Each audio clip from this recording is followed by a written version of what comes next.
All right, well, you could definitely call this one a cool story. He's not your average sculptor, but he is making his mark. All right, here we go. News 10's Matt Gregory shares the story of a Southern Indiana man who found his unique artistic calling later in life. It's today's edition of Matt's Moments. A person's yard is a chance to tell their story to all who pass by.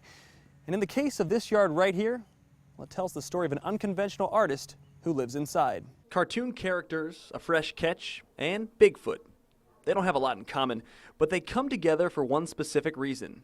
They live in this yard on display at the hands of Jeff Teague. It's his yard, and this is his art, but this is just the tip of the iceberg. The last one was the horse out front for my granddaughter. The yard is his studio. These logs, his palette, and this is his brush. Not one usually associated with art. The chainsaw.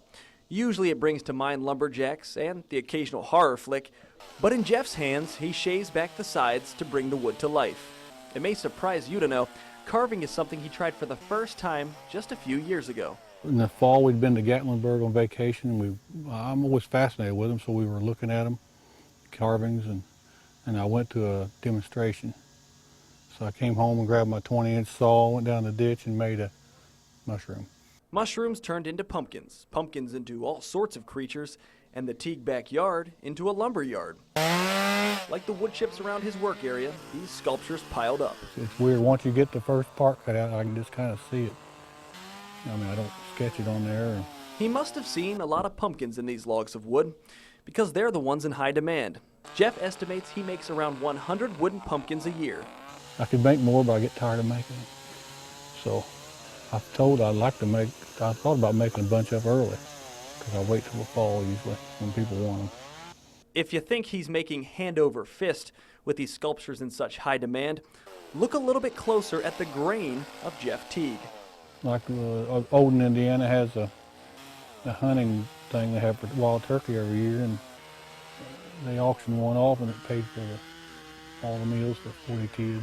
A good number of his wood chippings go for charity, sent to the United Way or his friends' favorite causes. Still, the carvings he sells aren't for profit either, just enough for gas and the saws. The real reward for him is in the gift. I like seeing their faces when they get them. You know, I guess make them happy. Trees may look a little different to you now. Maybe next time when you look at one, you'll see the character inside the bark, just like Jeff. In Lagodi with photojournalist Gary Bryan, I'm Matt Gregory, News 10.